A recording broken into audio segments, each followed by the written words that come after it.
ಚಿಂತೆ ಮಾಡ್ತಾರ ಅವ್ರ ಚಿಂತನ ನಾ ಸ್ವತಃ ಮಾಡ್ತೇನೆ ಅಂತ ಹೇಳ್ತಾರ. ಈ ಓವಿ ಒಳಗೆ ಜ್ಞಾನೇಶ್ವರ ಮಹಾರಾಜ ಓವಿ ಒಳಗೆ ಏನ್ ಹೇಳ್ತಾರಪ್ಪ ಅಂದ್ರ ಪೈ ಸರ್ವಭಾವೇಶಿ ಉಕ್ಕಿತೆ ಜೇ ಓಪಿಲೆ ಮಜ ಚಿತ್ತೆ. ಜ್ಞಾನೇಶ್ವರ ಮಹಾರಾಜ ಮರಾಠಿ ಒಳಗೆ ವರ್ಣನೆ ಮಾಡಿದರು.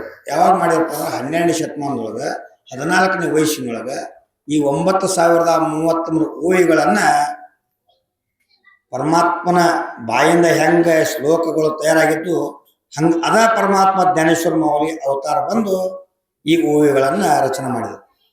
9033 ಓವಿ ಒಳಗೆ ಈ 22ನೇ ಶ್ಲೋಕದ ಮೊದಲೇ ಅನನ್ಯ ನಿಶ್ಚಿಂತೆಯಂತೂ ಮಾಂ ಈ ಜನ ಪರಿಪಾಸತೆ ತೇಷಾ ನಿತ್ಯಾಯುಕ್ತ ನಾಂ ಯೋಗಕ್ಷೇಮ ವಾಹಮ್ಯಹಂ. ಅಂದ್ರೆ ಇದ್ರ ಅರ್ಥ ಏನಪ್ಪಾ ಅಂದ್ರೆ ಪೈ ಸರ್ವಭಾವೇಶಿ ಉಕ್ಕಿತೆ ಜೇ ಓಪಿಲೆ ಮಜೆ ಚಿತ್ತೆ ಜೈಸಾ ಗರ್ಭಗಳು ಊರ್ಧ ಮಾತೆ ಕೋಣಾಹಿನೇನೆ ಅಂತಂದ್ರೆ ಇದ್ರ ಅರ್ಥ ಹೇಳ್ತಾರ ಅವರು. ಈ ಜಗತ್ತಿಗೆ ಸರ್ವಭಾವದಿಂದ ಜ್ಞಾನೇಶ್ವರ ಮಹಾರಾಜರಿಂದ ಬಂದಾಗ ಹೇಳ್ತಾರೆ, ಸರ್ವ ಸುಖಾಚ ಆಗರು ಬಾ ಪರಕುಮಾ ದೇವಿಗಳು ತುಹಾ ವಿಠಲ ಬರುವ ತುಹಾ ಮಾಧವ ಬರುವ. ಸರ್ವ ಅಂದ್ರೆ ಒಂದು ಇಲ್ಲ ಬಿಟ್ಟೇ ಇಲ್ಲ. ಜಗತ್ತಿನೊಳಗೆ ಸರ್ವ ವ್ಯಾಪಕ ಪರಮಾತ್ಮ ಸರ್ವಾಂತರವ್ಯಾಮಿ ಅವ. ಅದಕ್ಕೆ ಸರ್ವ ಸುಖಾಚ ಆಗರು, ಒಂದ ಸುಖ ಇಲ್ಲ ಅವನ ಕಡೆ, ಎಲ್ಲಾ ಸುಖನೂ ಅವನ ಕಡೆ ಅಂತ ಹೇಳ್ತಾರ. ಸರ್ವ ಸುಖಾಚ ಆಗರು. ಅದಕ್ಕೆ ಸರ್ವ ಭಾವ. ಭಾವ ಅಂತಂದ್ರೆ ಏನಪ್ಪಾ ಅಂದ್ರೆ ನಮ್ಮಲ್ಲಿ ಭಾವ ಹೆಂಗಿರ್ಬೇಕ್ರಿ ಅಂದ್ರೆ ಪ್ರಥಮ ಭಾವ ಶುದ್ಧ ಧರ ಅಂಗಿ ವೈರಾಗ್ಯ ಚಭರ. ಈ ಪ್ರಥಮವಾಗಿ ಏನ್ ಹೇಳ್ತಾರಂದ್ರೆ ನಮ್ಮ ಭಾವ ಶುದ್ಧ ಅಂತ ಹೇಳ್ತಾರ. ಅದಕ್ಕೆ ಭಾವ ಶುದ್ಧ ಧರುಣಿ ವಾಚಿ ಜ್ಞಾನೇಶ್ವರಿ ಕೃಪಾ ಕರಿ ಹರಿ ತಯಾವರಿ. ಕೃಪಾ ಆಗ್ಬೇಕಂತಂದ್ರೆ ಪ್ರಥಮ ಭಾವ ಶುದ್ಧ ಬೇಕಂತಾರ. ಅದಕ್ಕೆ ಸರ್ವ ಪೈ ಭಾವ ಸೇ ಉಕ್ಕಿತೆ ಅಂತ ಹೇಳ್ತಾರ. ಮೊದಲು ಭಾವ ಶುದ್ಧ ಇಟ್ಕೊಂಡ್ಬರಿ. ಜೇ ಓಪಿಲೆ ಮಜೆ ಚಿತ್ತೆ. ಚಿತ್ತದೊಳಗ ತಾಯಿಚ ಬಯಸೋನಿ ಕರಾಯಕ ಚಿತ್ತ ಅವಡಿ ಅನಂತ ಅಳವಾವ. ಆ ಪರಮಾತ್ಮನ ಶಬ್ದ ಹೆಂಗೈತಪ್ಪ ಅಂದ್ರ ಚಿತ್ತದೊಳಗೆ ಇಟ್ಕೊಂಡು ಕೇಳಂತಾರ. ಅದಕ್ಕೆ ಅವಳಂದ್ರೆ ಅವ್ನು ಹಿಡಿಸ್ತಂಥದ್ದು. ಮತ್ತೆ ಇಲ್ಲಿ ಕುಂತೇವಿ ಎಲ್ಲಿ ನೋಡಾಕತ್ತಿರ್ತೀವಿ, ಆ ಪರಮಾತ್ಮ ಹಿಡಿಸೋದಿಲ್ಲ.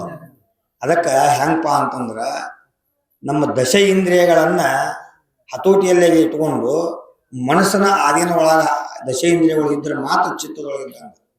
ಈ ಒಂದು ಇಂದ್ರಿಯ ಕಡೆಯಾರ ಹೋಗಿತ್ತಪ್ಪ ಅಂದ್ರೆ ಅದು ಚಿತ್ತದೊಳಗಿಲ್ಲ ಅಂದಂಗ. ಅದಕ್ಕೆ ಪ್ರವಚನ ಮಾಡೋನು ಕಣ್ಣು ಮುಚ್ಚಿರ್ಬೇಕಂತ, ಪ್ರವಚನ ಕೇಳೋನು ಕಣ್ಣು ಮುಚ್ಚಿರ್ಬೇಕಂತ. ಅದು ಚಿತ್ತ ಅಂತಾರ. ಈಗ ನಮ್ಮ ಕಣ್ಣು ಎಕಡೆಯಾರ ಹೋಗ್ತಿರ್ತಾವ, ಇಲ್ಲಿ ಚಿತ್ತ ಇಲ್ಲ ಅಂತಂದು. ಈಗ ಪ್ರವಚನ ಮಾಡೋನು ಮಂದಿ ನೋಡಿ ಪ್ರವಚನ ಮಾಡಿ ಪ್ರವಚನಕಾರ ಅಲ್ಲ. ಅದಕ್ಕೆ ಚಿತ್ತದೊಳಗೆಲ್ಲಿ ಒಂದಂಗ. ತಾಯಿ ಚ ಬೈಸೋನಿ, ತಾಯಿ ಚ ಅಂದ್ರೆ ಎಲ್ಲಿ ಕುಂತು, ಬೈಸೋನಿ ಕರ ಏಕ ಚಿತ್ತ. ಕರ ಅಂದ್ರೆ ಮಾಡೋದು, ಏಕ ಅಂದ್ರೆ ಏಕ ಚಿತ್ತದಿಂದ ಮಾಡೋದು. ಅದಕ್ಕೆ ಹೇಳ್ತಾರ. ಅದೊಂದು ಭಾಳ ವರ್ಣನೆ ಮಾಡಿದ. ಚಿತ್ತಿ ಹಸೋದು ಯಾವ ಸಮಾಧಾನ. ಯಾರಿಗೆ ಚಿತ್ತ ಇತ್ತು ಅವ್ರಿಗೆ ಸಮಾಧಾನ ಐತಿ. ಇಲ್ಲಕ್ಕೆ ಸಮಾಧಾನ ಇಲ್ಲ. ಎಲ್ಲಿ ಕುಂತರೂ ಸಮಾಧಾನ ಇಲ್ಲ, ಎಲ್ಲಿ ನಿಂತರೂ ಸಮಾಧಾನ ಇಲ್ಲ. ಅದಕ್ಕಾಗಿ ಇನ್ನ ಜೈಸಾ ಗರ್ಭಗಳು ಊರ್ಧ ಮಾತೆ ಅಂತ ಹೇಳ್ತಾರೆ. ಗರ್ಭ ಅಂತಂದ್ರೆ ಭಾಳ ವಿಚಾರ ಮಾಡಬೇಕು. ಜ್ಞಾನದೇವರ ಚಿಲಾಪಾಯ ಉಬಾರಲ ದೇವಾಲಯ. ಜ್ಞಾನೇಶ್ವರ ಮಹಾರಾಜರು ಈ ಸಂತ ಸಂಪ್ರದಾಯಕ್ಕೆ ಪಾಯ ಹಾಕಿದ್ರು. ಅವ್ರು ಹಾಕಿದಂಗೆ ಯಾರು ಹಾಕಿಲ್ಲ ಮಕ್ಕಳು ಪಾಯ. ಜ್ಞಾನೇಶ್ವರ ಮಹಾರಾಜರು ಮೊದಲು ಸಂತ ಸಂಪ್ರದಾಯಕ್ಕೆ ಪಾಯ ಹಾಕಿದಂತ. ಜ್ಞಾನದೇವರ ಚಿಲಾಪಾಯ ಉಬಾರಲ ದೇವಾಲಯ. ಆದ್ರೆ ಪರಮಾತ್ಮನೆಯಲ್ಲಿಟ್ಟರು ದೇವಾಲಯ ಅಂದ್ರೆ ಗುಡಿ ಕಟ್ಟಿದ್ವಿ ಕರೆ, ಪರಮಾತ್ಮನಲ್ಲಿ ಬಿಟ್ಟಿವಿ ಗರ್ಭಗುಡಿ ಆಗಿರ್ತೇವೆ. ಆ ಗರ್ಭಗುಡಿ ಒಳಗೆ ಇಟ್ಟು ಯಾಕೆ ಇಟ್ಟೇವೆ ಅಂತಂದ್ರೆ ಹುಟ್ಟಬೇಕಾದ್ರೆ ಗರ್ಭದೊಳಗೆ ಹುಟ್ಟಬೇಕಾಗಿತ್ತು. ಇಲ್ಲಿ 4 ಥರ ಆಗಿ ಹುಟ್ಟುತ್ತದೆ. ಒಂದು ಅಂಡಜ, ಒಂದು ಪಿಂಡಜ, ಒಂದು ಉದ್ಬೀಜ, ಒಂದು ಶ್ವೇತ ಬೀಜ. ಈ ಅಂಡಜ ಅಂದ್ರೆ ತತ್ತಿಯೊಳಗೆ ಹುಟ್ಟುತ್ತದೆ. ಆ ತತ್ತಿಯೊಳಗೆ ಹುಟ್ಟುವುದು ನಮಗೇನು ಗೊತ್ತಾಗೋದಿಲ್ಲ.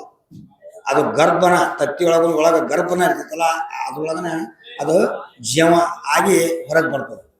ಮತ್ತಿನ್ನು ಪಿಂಡಜ ಅಂದ್ರೆ ಗರ್ಭ, ತಾಯಿ ಗರ್ಭದೊಳಗೆ ಶಿಶು ತಯಾರಾಗಬೇಕಾದ್ರೆ ಎಷ್ಟು ಬೇಕಪ್ಪ ಅಂತಂದ್ರೆ 9 ತಿಂಗಳು 9 ದಿವಸದಾಗ ಹೊರಗೆ ಬರೋಕ್ಕೆ ಸಾಧ್ಯತೆ ಅಲ್ಲಿ ಮಟ್ಟ ಇಲ್ಲ.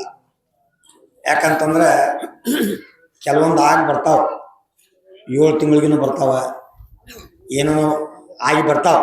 ಆದ್ರೆ ಅದ್ರ ನೇಮ್ ಹೆಂಗೈತಪ್ಪ ಅಂದ್ರೆ 9 ತಿಂಗಳ 9 ದಿವಸಕ್ಕೆ ಯಾಕೆ ಬರಬೇಕಾಗೈತಿ ಅಂದ್ರೆ ನವರಂಧ್ರಗಳ ಶರೀರ ತೊಳೆದ ಬೆಳೆದು ಬರ್ಬೇಕಾದ್ರೆ 9 ತಿಂಗಳು ಬೇಕು. ಅದು 7ಕ್ಕೇನು ಬರ್ತದಲ್ಲ, ಅದು ಯಾವ ರಂಧ್ರಗಳು ತೊಳೆದು ಬರೋದಿಲ್ಲ. 9 ತಿಂಗಳ 9 ದಿವಸಕ್ಕೆ ಯಾವ್ದು ಬರ್ತದಲ್ಲ ಪರಿಪೂರ್ಣ ಆಗಿ ಬಂದಿರ್ತದೆ.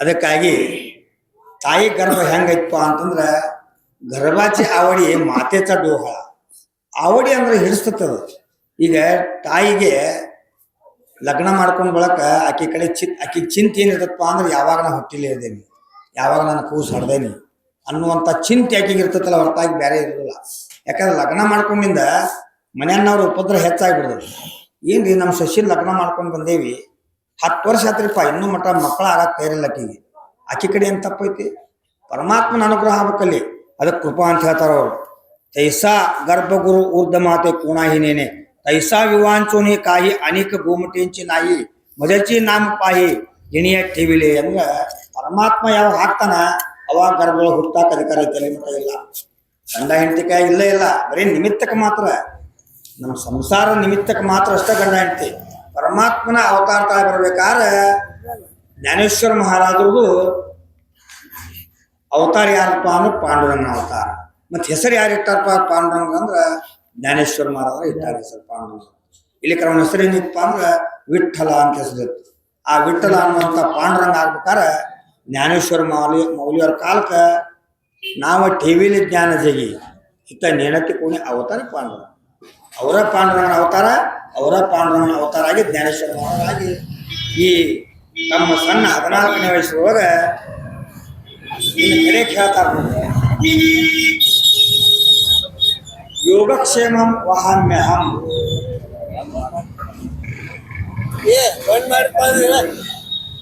ಗರ್ಭ